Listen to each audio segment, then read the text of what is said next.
Welcome to The Grow Show, where we speak with leading business experts to help you grow yourself, grow your business, and grow your community. Now here's your host, Gary Jones.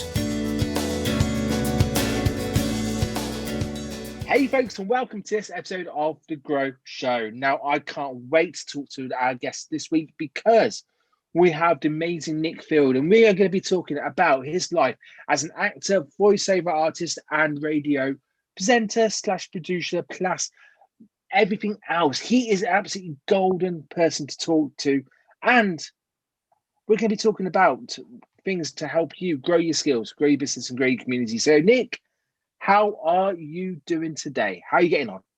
I am good, thank you. It is good to be here on your show, Gary. This has been a while coming, so it is really good to be here and be chatting to yourself. And as you always say, it's all about growing your community and meeting new people. That's really what this industry is all about. I love it. So for people who don't know who Nick Field is, or just want a little snapshot into what you're doing at the moment, tell us about it in about 30 seconds. Who is Nick Field? Nick Field is a hard person to compress into 30 seconds because I do lots of stuff. The thing with this industry is you've got to be diverse and be open-minded to things. I've been a radio presenter on Phoenix FM in Brentwood for the last 13 years. And I also do a lot of voiceover work. I do bits of acting. I also work in a college I've worked as both a teacher and a learning support worker. I'm passionate about helping people learn new things. And no matter what situation you find yourself in, and whatever condition you might have, or you might indeed be in, I love helping people learn new things and grow and get out of ruts. Love it. Now, you say that you've been a radio presenter for 13 years. I can't believe that, because you don't look old enough to be able to do that from the start off. But equally, you're kind.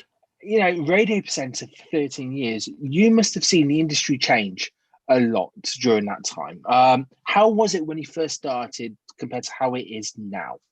Well, I joined Phoenix FM in 2006. Before they went on air full time, they did a few 28-day broadcasts, but this was just after they got their full-time license. And in the run-up to that, they produced podcasts. So I produced a couple of podcasts for them. So that was in a rather old studio. We were just playing things off. Everything I played was off a CD. So it was just all CDs and stuff. And at the time, the main means of promoting yourself was on MySpace, which is seen as a bit of a figure of fun now, but it was really quite cutting edge back in the day. It's like it was the way that people. It kind of led social media to what it is now. It ultimately paid the price, I think, of being the first site of its kind to really take off. But that was the main means by which radio shows like mine publicized themselves, by which bands publicized themselves. It's like social media influencers. They would have been on there, and they would have been doing things on there as well. So when I was growing up, I fall over my words quite a lot. I'm used to reading off scripts. When I don't read off scripts, it all goes haywire. But you're all good. You're all good. Carry on. Stick with me.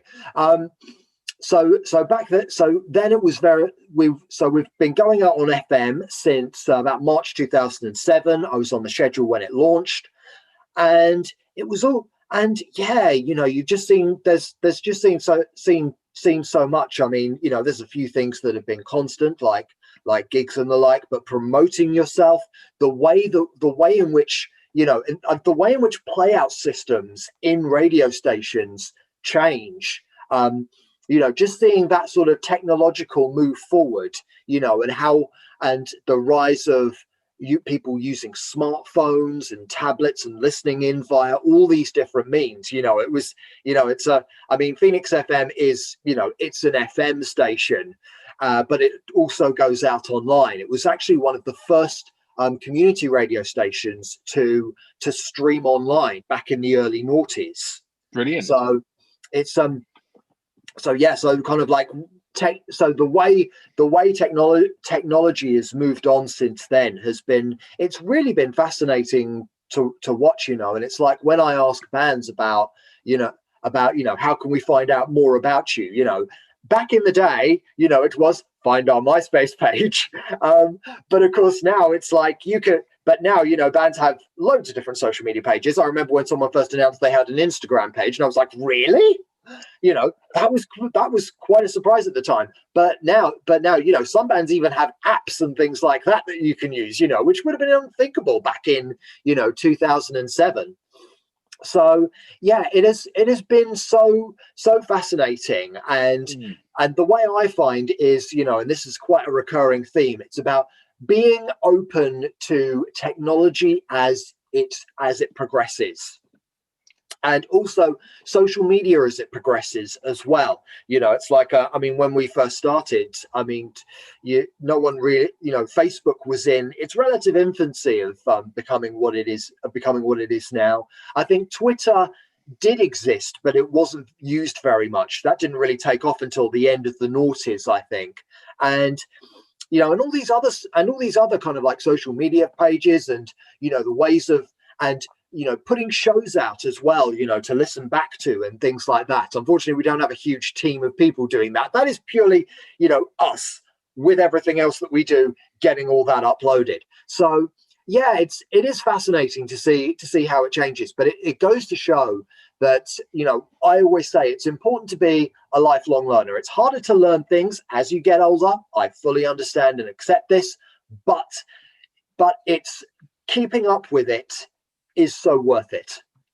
I love it. And it's so true. The early adopters for anything pave the way for the future kind of people afterwards. And MySpace, Facebook learns a hell of a lot from MySpace, even down to the fact that when MySpace relaunched a few years after it stopped, it relaunched in a way that nobody really kind of engaged with, and it kind of died a death. But by then, Facebook had already kind of taken little bits and kind of run with it. The early adopters really do pave the way. I love it. Have you always been interested in kind of voice? Because radio presenter, producer, voiceover artist, actor, it all relies on this tool here. So have you always been interested in it? How did you get into it all? Right. Radio, I was always driven more by music than voice. I was always, I was a really big music fan, even though I have very little musical talent of my own. I had lots of friends who were in bands. I was listening to the Top 40 religiously, but in my teens, I found out, actually there's so much more music out there that doesn't necessarily get the same amount of publicity. There's a whole world of it out there, and discovering that really interested me. And I also had lots of friends who were in bands at the same time as well. So I thought, wouldn't it be great if I could have a show where I could play all this music that doesn't normally get a lot of airplay, as well as getting my friends involved and doing interviews with them. So when my show Curveballs was launched, that was, and the reason that I'm still doing it now is it's exactly the sort of show that I would want to do and that I would want to listen to. So I did. So I think that kind of was what drove me a lot. But in terms of voice, I would say voice has interested me a lot as well. I mean, I didn't get into voiceover until I'd been in the radio industry for several years. I mean, I'd realized that progressing in the radio industry is actually quite hard. A lot of opportunities are quite limited. And that's why a lot of people in the radio and the TV and the film industry diversify. And voiceover is one of those. In terms of my voice, I've always had a very interesting relationship with my voice, because the thing is, I'm known as quite a quiet person. But when I open my mouth and I'm like talking, I was the one everyone was just like, because I'm completely unaware of my own volume. So that was something that I always paid attention to. The other thing was, everyone at school thought I was really posh. And that was because my mother insisted that my sisters and I spoke the Queen's English. We were not allowed to drop our T's and H's like everyone else in Romford. People are quite surprised when I tell them I'm from Romford for this reason.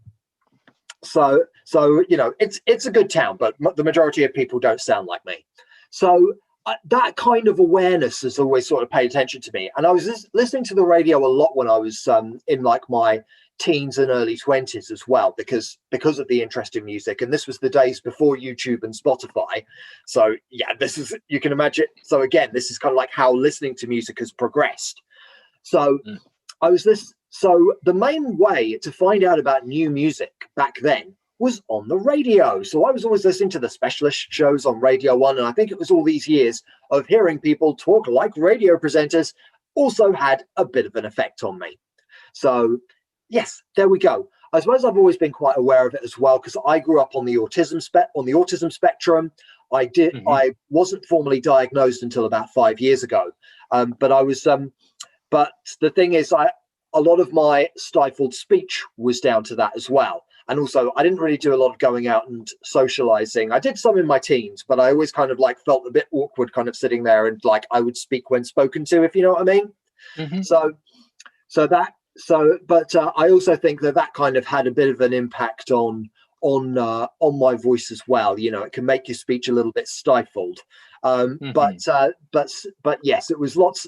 I think the main reason that I sound like I do now is Mum insisting that my sisters and I speak the Queen's English, and listening to lots of radio presenters, and then finding out that was, and taking an interest that way.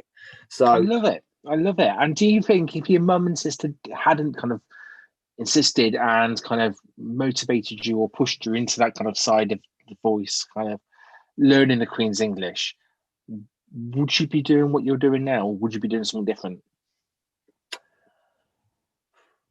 I do think it had an impact. I think I kind of would have always sort of worked my way into sort of that line of work, but I would sound different. I also think that the good thing with my voice is that it's clear, it's accessible, and if I didn't have that, then I could sit up, do my radio show, and just kind of mumble through most of it. And then when I'd fall over my words and there'd be awkward periods of silence, and I'd be like, yeah, whatever, here's another song. So I do think that that the fact that I have not turned out sounding like that has definitely helped me.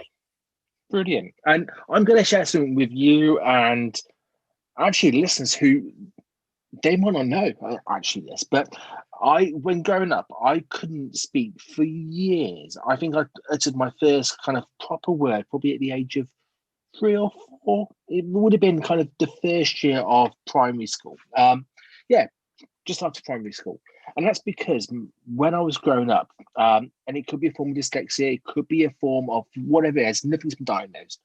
But my brain was working too quickly for my mouth to interpret the signals.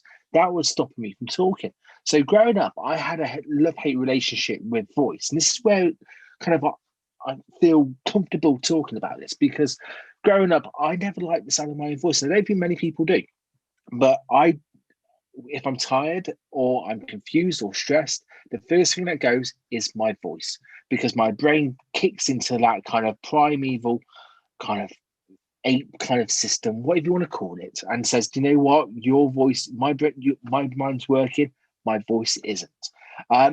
So with you saying about, being autistic, do you think that's kind of helped or hindered or kind of changed your path along the way, if you don't mind me asking? I would say it's one of those things where it can, calling it either a blessing or a curse is an overstatement. Ultimately, it's you, and you are you. Yeah, I do think it's helped me, become what I am now. But at the same time, I think it's also, because the thing is, it's like the main way that I would describe autism is you have difficulty processing things, particularly at fast speeds. It's all to do with brain processing, and it just kind of, and this is why when I was a kid, I didn't get like jokey banter. For me, jokey banter and genuine malice were one and the same, and I would react badly to both. So, being able to process that. I mean, it also affects me in ways like I would really struggle to drive. And this is where it can affect people differently, because some autistic people have to drive everywhere because they don't like that not having that element of control. But then I would struggle because I would struggle with having that much control, that much responsibility. That's something that I would struggle with. But I think what's happened over time is I've learned that, I put myself in situations where I don't have to, react constantly to stuff. I mean, when I was a teacher, I really struggled with reacting with kind of like reacting and responding to, behaviors, to things going wrong, to what's happening next. So I do, much as I love the job, that was something that I majorly struggled with. And eventually that was probably what led to me. I was eventually asked, whether I wanted to move over to learning support. And I do think that has helped me thrive a lot more in that environment, because, I don't have that huge element of responsibility. And I also really like being able to support other teachers and support students as well. Being able to respond on much more of a one-to-one basis, I think has helped me a lot. So, and also a way that I would say my condition has helped me is that I'm able to say to them, look, I grew up with a condition that stopped me from getting the results that I arguably should have got.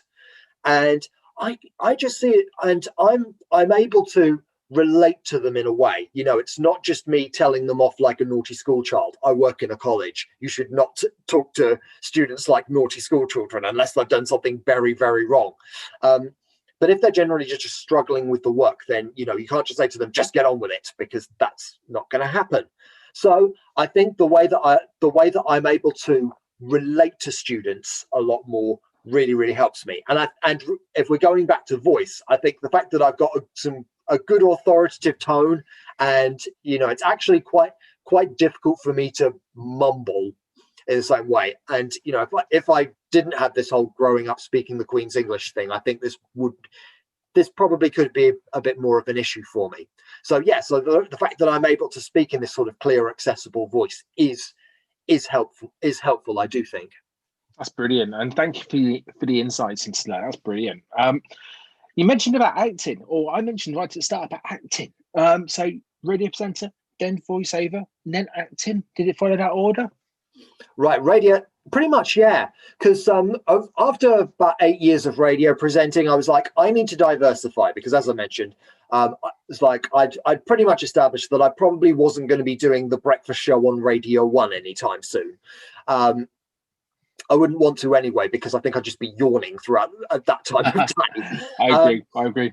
One of my friends actually said to me, you're going to be taking over Chris Moore's job sometime in the future, in about 10 years time. And I was just like, if only. But the thing is that I thought, what else can I do with this? And one of the things was voiceover. So that's when I started thinking about voiceovers that I could do. So it's probably a bit easy. This was about 6 years ago, and I think voiceover information has become more widely available over that time.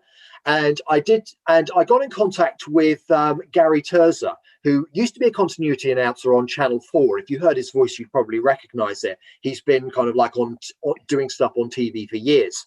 And he trains people to become voiceover artists. So I did kind of like it was about 6 years ago around this time that I did my first sort of Skype meeting with him, and went through a few scripts with him, and I recorded my first show reel with him a few months later. I would say the main thing that you need to do, and this is something that I would say to myself when I was just starting out, is practice a lot more. Find scripts online, use them to your advantage. You can record yourself doing them and things like that. But that you've really got to practice, because the whole idea is, and even after 6 years, I still have this issue of sounding like you're reading. The big thing now is they want you to sound like you're having a conversation with someone, which is a bit difficult, because lots of voiceover scripts do not sound like conversations. Have you heard about this thing that I've been using? That's that's not how conversations in the real world tend to go. No. But that's kind of like that's what you've got to learn, and that's that's something that I'm learning and that I'm still learning about now. I mean, I suppose my voice is a bit of a throwback to the 90s when every voiceover sounded a bit like an announcer. So it's difficult not to sound like voiceover man when you are voiceover man. That is basically how I sound. And I sound like this on Saturday nights down the pub as well. It's like people say whenever I tell people about my work in radio and voiceover and stuff, and they're all like I can tell that you're in radio and of course you voiceover. Of course you're in radio, of course you are, with that kind of voice, of course you are. Yeah. The acting came in when one of the freelancer sites that I signed up for looking for work also had a bunch of acting jobs, and I was like, oh, I'll put myself forward for this as well and get it and and make some links, give my card out to people. And it kind of evolved from there because I mean, I started out doing bits of extra work on set as well, which I think it's a bit looked down upon in the industry, but I think it's a really good way to look to, if you're standing there like learning about what's going on set, then while also being involved in what's going on, I think it's one of the best ways to initially get involved. So I did some bits and bobs of extra work and for a few adverts and things like that. But I also did some speaking roles as well, and I really liked those because I sort of went into it for more a tactical means rather than just wanting to be like the next Tom Hardy or anything like that. If that happens, then great, but it's a bonus. And the thing that I found and the thing that I liked about that about doing that, what was I saying? The thing that I really liked about acting is because, again, it was doing some bits where you're actually talking like having conversations, and it's not so, and basically you've got to sound anything but voiceover man. So that's what I find has really, really helped me. And the thing is, I think the thing is in acting is you need to learn your type.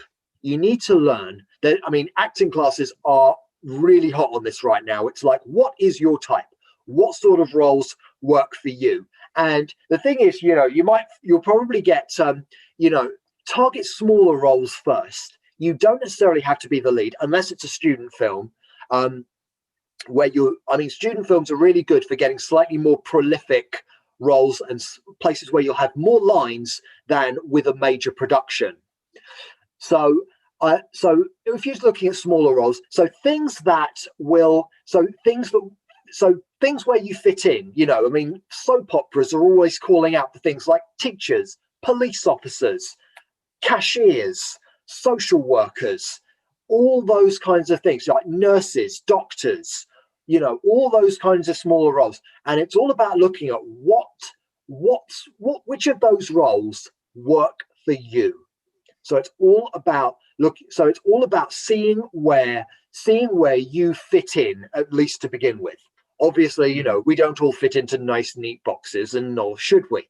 But if you can see where what sort of roles you should be going after first, then that I think really helps you. I mean, I've done roles recently. I was really fortunate at the start of this year that I managed to get 3 independent roles in independent films, and one of them I was playing a teacher, which is really handy. I worked as a teacher for 6 years. That was perfect. So I was like a really proper angry teacher, telling off the lead characters.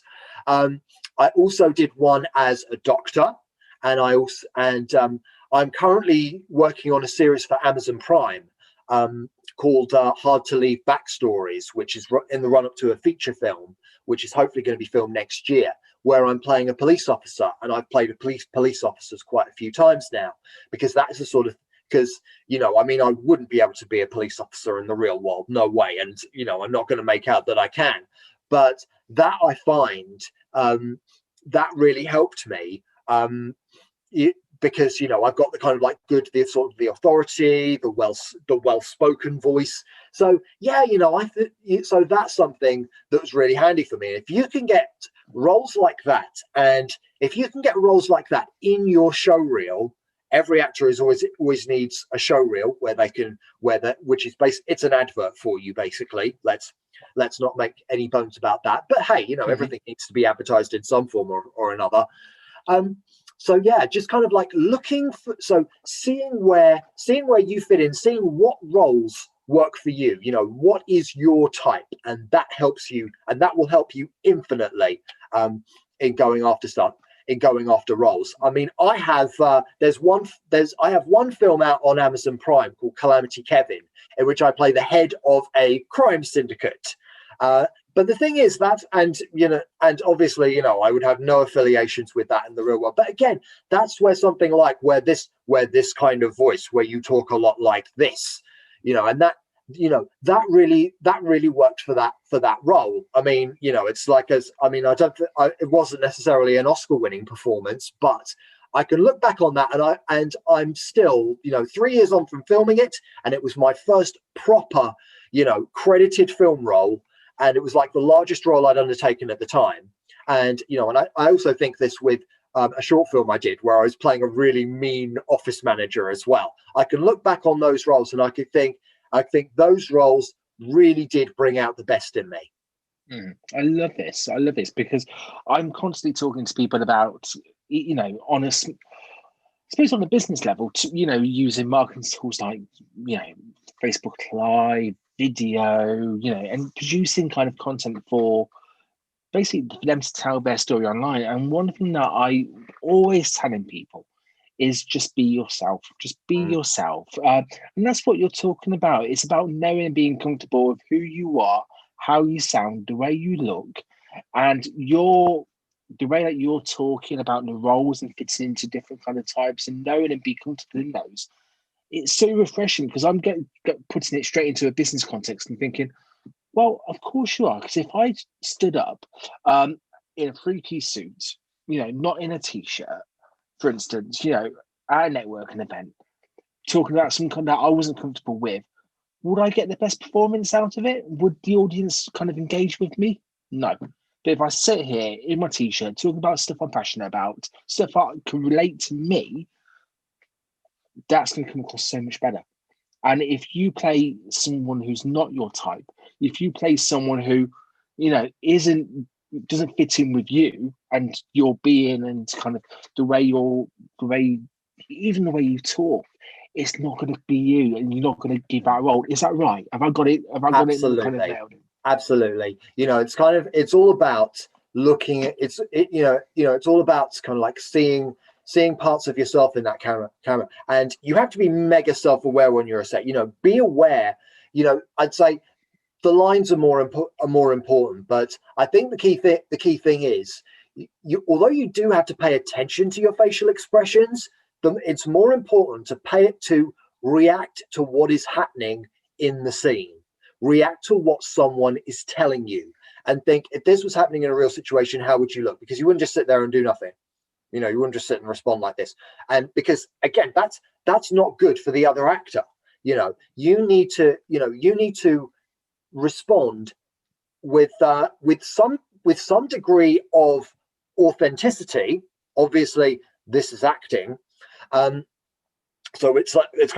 so in a sense, we are pretending to do things, but at the same time, you've got to react to them accordingly. Yeah. So I mean, one thing I always pay attention of is I always try and really concentrate on what the other person is doing or what's happening, and I've done like a comedy before where a guy gets electrocuted by a coffee machine, and and you kind of do have to sort of over exaggerate that.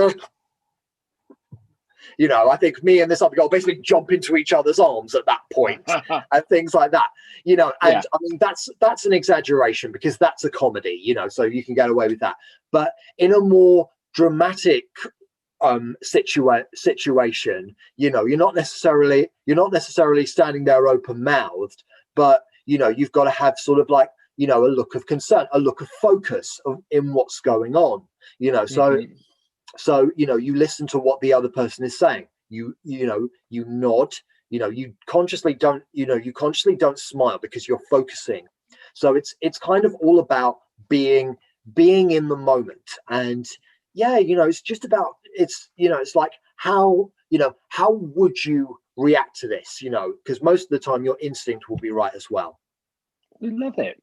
Brilliant. So we've been talking for ages. We've been talking for good old, 25 half hour. That's me being such a voiceover artist here. I just love the sound of it's like, you've got to love the sound of your own voice.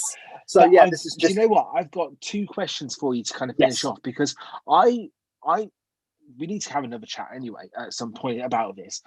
But before we kind of go on to the end bits of the show, where can you see the future for you in terms of Nick Field and your industry? So it's a big old question, but because this year and last year, well, this year there's been so much change in every industry. So voiceover kind of industry, radio industry, acting, how is that going to change in 2021? How is that going to kind of look compared to how it is now?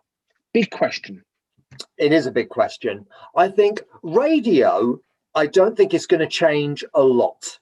You know, they might have to carry more announcements and things like that. But I mean, radio is something that people have on in the background.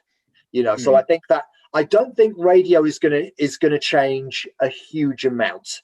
I mean, in my case, I don't have as many guests on as I used to, but I will try and support upcoming bands, and sometimes I'll have people in other industries as well. And I always say I'm still determined to support them as best I can. So I think radio, I will keep going for that for as long as I can do that. So yeah, I don't think radio is necessarily going to change hugely. Cool. In terms of voiceover, voiceover is always changing anyway, because back in the day, it was mostly things like commercials, telephone systems, and things like that. With voiceover now, I think there's lots of like voice recognition technology. E-learning is a huge area that's growing. I mean, it's an area that's been around for a long time, but things like that. Because the thing is, a lot of the time when you tell people you're a voiceover artist, you're like, oh, have I heard you in anything? Well, I haven't done that big TV commercial yet. A lot of that tends to go to well-known actors anyway, but there's loads of other jobs around. I mean, I have voiced so many commercials for, startup businesses and things like that. And I love that because a lot of the time that's their first commercial, or even if you're just doing their telephone system, thank you for calling this company. That is what I really like about that is you are helping businesses move up. You are helping them establish themselves more, which that for me is the most rewarding part of voiceover. When I'm recording the things themselves, I will listen back and completely overanalyze myself and thinking, oh, I sort of tailed off at the end of that sentence, and I should have emphasized that word slightly more. So yeah, it can drive you mad to completely overanalyzing yourself, but it's something that's got to be done.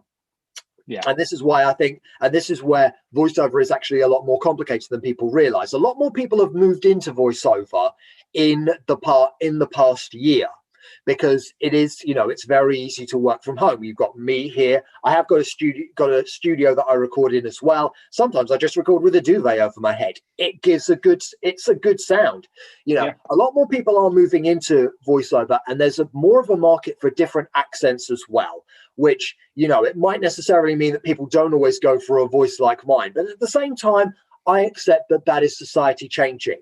A local company, that primarily has like an audience in the local area, they're better off having something in a relatable local accent, maybe more so than voiceover man. I mean, my voice is quite universal. I like to think people will understand it everywhere. And I've worked with companies in different countries, who have been fine with that because, my voice is accessible. But people want to move into and do other things, and even things like character voices as well. Video games and animations are a huge growing area of the voiceover industry. I need to work more on my character voices because I haven't really done that much with it. I've kind of stuck with what I have because that's primarily what's been getting me more work. But I do need to work more on creating different character voices because, again, that is all about diversifying. So with voiceover, that industry is always changing. It's always becoming slowly but surely more open to people of any nationality, any accent, any ethnicity, and that is primarily a good thing as long as the people in question, they can speak clearly, and people can understand what you're saying. Lovely. So and how about that's acting? an important thing as well. Acting is really interesting. I think people are always going to be out filming and doing things. I recently did a short film. It was a comedy film on Zoom, where people were doing a very silly fitness routine, and it'll be interesting to see if we have more films made in that sort of way, a bit like the old Unfriended films were. So it'll be interesting to see what happens there. I do think that crews are becoming a lot more minimal. I have done some bits of filming with a very minimal crew. The thing is, I think in the past, a lot of productions, there'd be people running around everywhere. I was an extra on Spider-Man Far From Home and Mary Queen of Scots, a couple of big films in the past, and people running around everywhere. There's probably going to be a lot less of that now, and whereas before they'd think nothing of having 30 odd extras in a scene, now they're probably going to have less than half of that. But I accept, and I accept that that's changing. I think acting, they might well find that they have to, keep people apart, work with more of a distant crew, and things like that. It's something that the world of acting is still very much finding its feet with that. But I think over time, I think the good thing about acting work is it does respond to what's going on around it. It's like when we first went into lockdown, there were lots of auditions around for people who were doing short films set around Zoom meetings and the like. So it'll be interesting to see if there's more of that. Love it. It would be interesting to see. And as I said, big question, great answer. So we finish off every interview with two little bits. First of all, what would be your one big takeaway? So what is the one big thing that you want to share with the people watching and listening to this show? The one thing I would always say is keep an open mind about things. I would say, things are always changing. I'd say it's really important, in the media industry, and I imagine lots of other things are like this as well. It really pays to be a lifelong learner. Now, it does get harder to learn new things as you get older, but it comes with so many rewards. There's a lot to be said for not being stuck in your ways. I think so. Yeah. So learn about new technology. Take every opportunity with an open mind. I would say there's everything's changing. Keeping learning is a great survival code for this. So yes, I would say learn, meet new people, talk to people about new things. So yeah, I would say keep learning. Love it. Absolutely love it. Now, if people wanted to find more information about you, your business, and about what you're doing online, where are you on social media? Have you got a website? Now is your chance to throw out any links that you have. My website is nickfieldmedia.co.uk. So nickfieldmedia.co.uk. I'm still adding lots of information to that at the moment. So yeah, it might look a bit under construction at the moment, but there is a lot more coming on there very soon. And I'm on all the socials, Facebook, Twitter, and so yeah, Facebook, Twitter, Instagram, and TikTok are all Nickfield Media. Look up Nickfield Media on YouTube. And you'll get to my channel that way, which has all my show reels on it. I'm adding new stuff to that all the time, and my Phoenix FM radio show is every week on phoenixfm.com or Phoenix 98 FM in the Essex area. 8 p.m. every Wednesday, my show Curveballs is on, and I regularly pop up on videos on the Badger Show YouTube channel as well. I pretty much have to give him a shout out as well. So I've collaborated a lot with him as well. Love it, Nick. So thank you so much for your time today. Thank you very much for joining us and sharing those insights. It's been absolutely fab. I've learned a hell of a lot about an industry which I've dipped my toe into the radio, but not to your extent. And I've loved hearing about the experiences through it. So thanks for sharing it with us today. And yeah, thank you very much, everyone watching and listening to the show. Nick, take care, friend, and I will speak to you again later on this year. Everyone listening, thank you so much for your time and take care. Cheers. Thanks for listening to The Grow Show. With new shows available every week, if you know anyone else who could benefit from these powerful insights, please share this podcast with them. And don't forget to subscribe.